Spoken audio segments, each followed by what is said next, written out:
علیہ وسلم نے ان کو روک رکھا تھا، ان کو تحمل اور صبر کی تلقین کر رکھی تھی.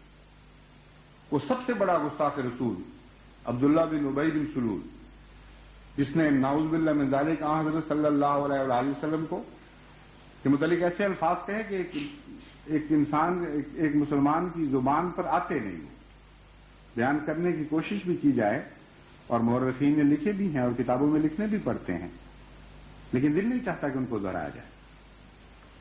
اس موقع پر یہ درست ہے کہ باپ کی غیرت نہیں، لیکن باپ سے بڑھ کر حضرت محمد مصطفیٰ صلی اللہ علیہ وآلہ وسلم کی غیرت نے عبداللہ کے بیٹے کے دل میں جوش مارا،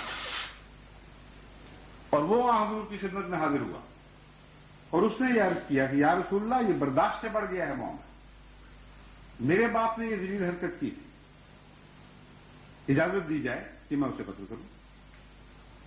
حضرت صلی اللہ علیہ وآلہ وسلم نے فرمایا نہیں، یہ اجازت میں تمہیں نہیں دوں گا.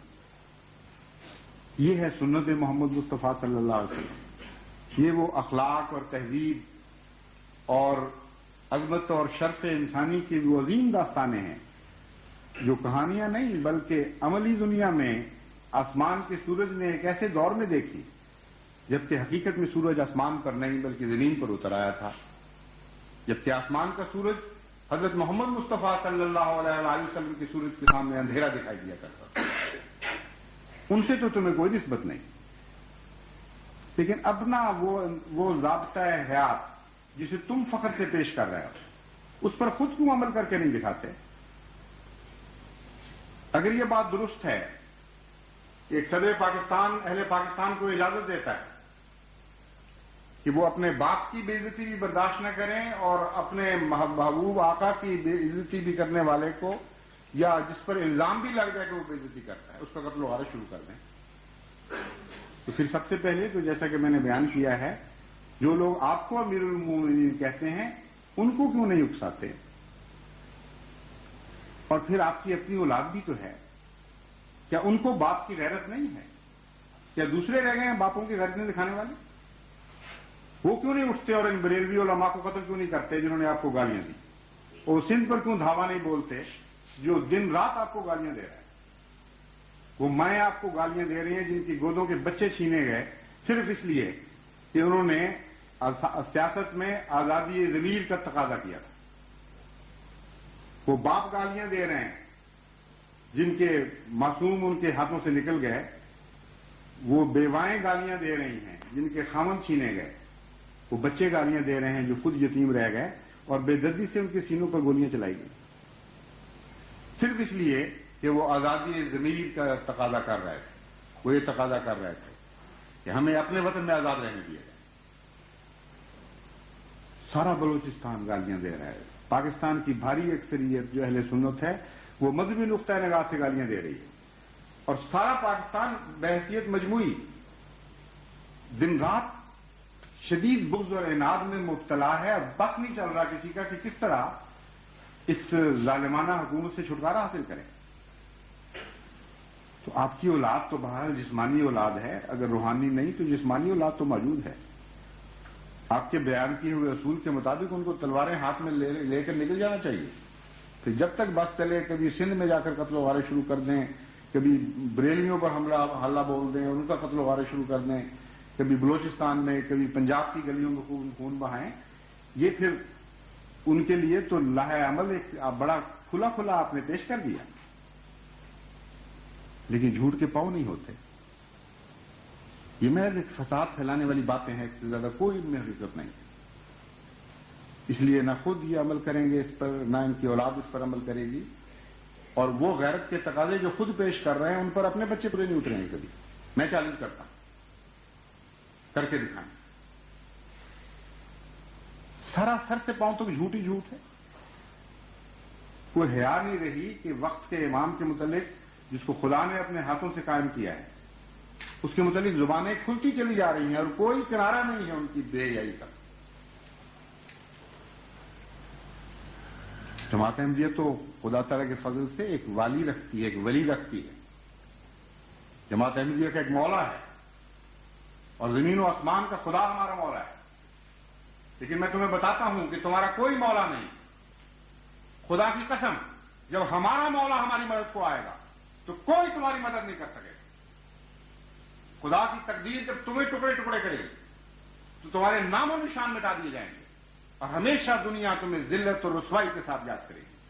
اور حضرت مسیح موعود علیہ الصلوۃ والسلام عاشق محمد مصطفیٰ صلی اللہ علیہ وسلم کا نام ہمیشہ روز بروز زیادہ سے زیادہ عزت اور محبت اور عشق کے ساتھ یاد کیا جایا کرے گا.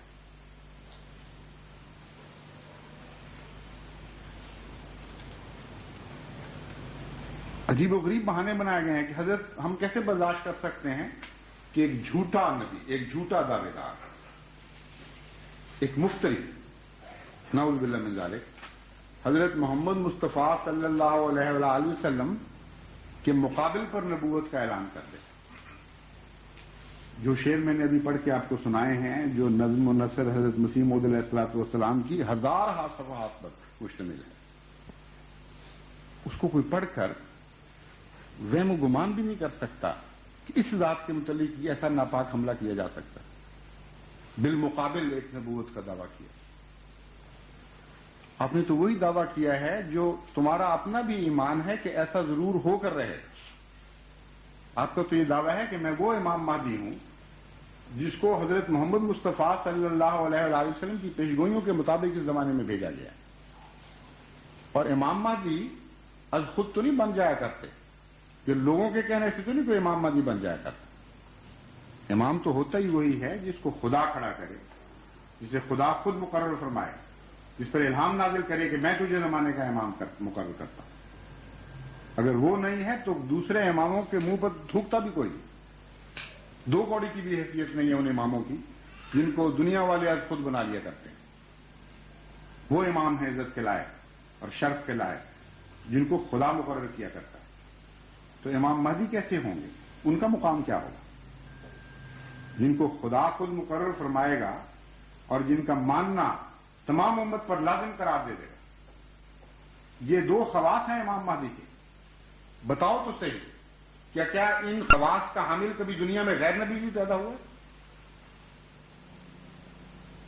سارے مذہب کی تاریخ میں سے ایک نکال کے دکھا دو ایسا شخص جس کو خدا نے خود مقرر فرمایا ہو اور ایسا شخص جس کے انکار کو کفر قرار دے دیا گیا.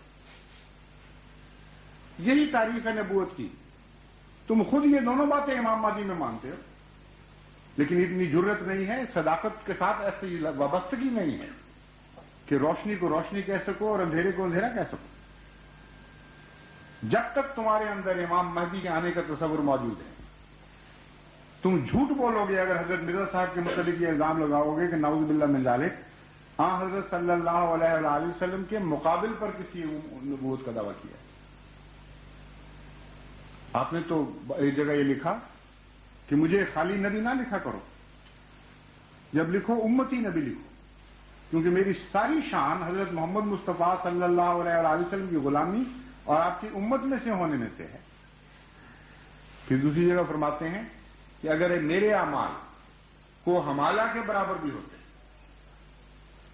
اور میں حضرت محمد مصطفیٰ صلی اللہ علیہ وآلہ وسلم سے وابستہ نہ ہوتا تو خدا ان سارے اعمال کو اور مجھے اٹھا کر جہنم میں پھینک دیتا. اس کی کوئی بھی قدر نہ رہتی، کیونکہ جب سے حضور اکرم صلی اللہ علیہ وآلہ وسلم کا نور ظہور پذیر ہوا ہے اس کے بعد سے وہی قبول کیا جائے گا جو محمد مصطفیٰ کے رستے سے آسمان کی بادشاہت میں داخل ہوتا ہے.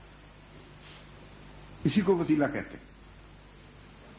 ایسے عقیدے رکھنے والے پر نعوذ باللہ من ذالک یہ الزام کہ وہ مقابل کی کسی نبوت کا دعوے دار ہے، سراسر جھوٹ ہے. سر سے پاؤں تک جھوٹ ہے. جہاں جھوٹ کے معاملے میں کوئی آر ہی باقی نہ رہی ہو تو پھر جو ٹھیک ہے جو چاہو کہتے چلے جاؤ، مگر حقائق کو تو جھوٹ نہیں بدلا کرتے. یہ کہنے کے بعد پھر آخری بات یہ فرمائی گئی ہے اس بیان میں جو صدر پاکستان کی طرف منسوب کیا گیا ہے کہ ہم تو یہ برداشت نہیں کر سکتے، اس لیے اب تمہارے لیے 2 ہی رستے ہیں، یا تو ملک چھوڑ جاؤ اور یا پھر سیدھی طرح کلمہ پڑھ کے مسلمان بن جاؤ تو ہم تمہیں چھاتی سے لگا لیں. کوئی ایک بھی رگ اس بیان کی سیدھی نہیں.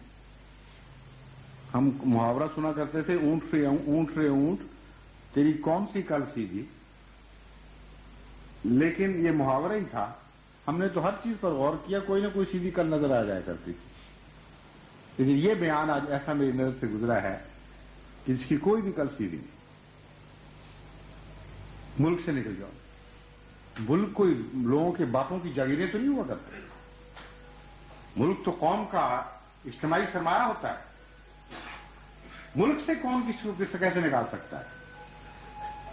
پاکستان ان پاکستانی احمدیوں کا وطن ہے جنہوں نے پاکستان کے لیے قربانیاں بھی دیں، جن کے آباء و اجداد نے قربانیاں دیں، جو آج بھی جب پاکستان کو خطرات درپیش ہوتے ہیں صف اول کے مجاہدین بنتے ہیں. کوئی ایک بھی احمدی نہیں ہوتا جو غداری کر جائے ملک سے. ان کے متعلق یہ کہا جا رہا ہے کہ وطن چھوڑ جاؤ. تم لگتے کیا ہو اس ملک کے کہ وطن چھوڑ جاؤ؟ کوئی حیثیت اپنی ثابت کرو. بتاؤ کہ تمہیں کس طرح اس ملک جاگیر میں ورثے میں ملا تھا کہ اہل وطن کو وطن سے نکالنے کا حق رکھتے ہو.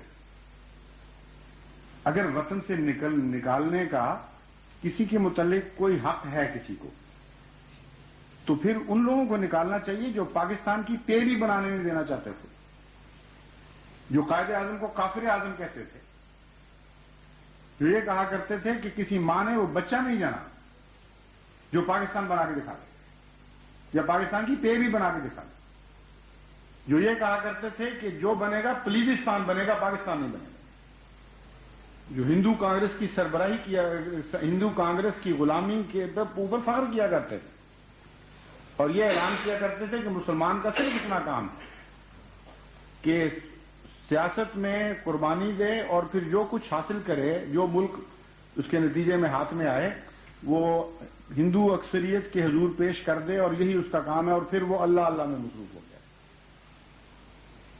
یہ وہ چیلے چانٹے تھے ہندو کانگریس کے، یہ ان کے نصب العین تھے.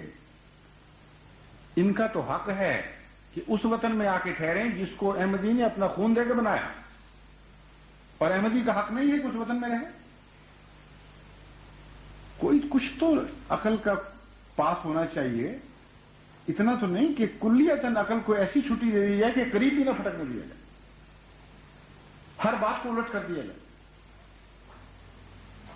اب یہ پاکستان احمدیوں کو کہا جا رہا ہے کہ یہ وطن چھوڑ دو، اور پھر اگلی بات ورنہ کلمہ پڑھ لو، انا للہ و انا الیہ راجعون.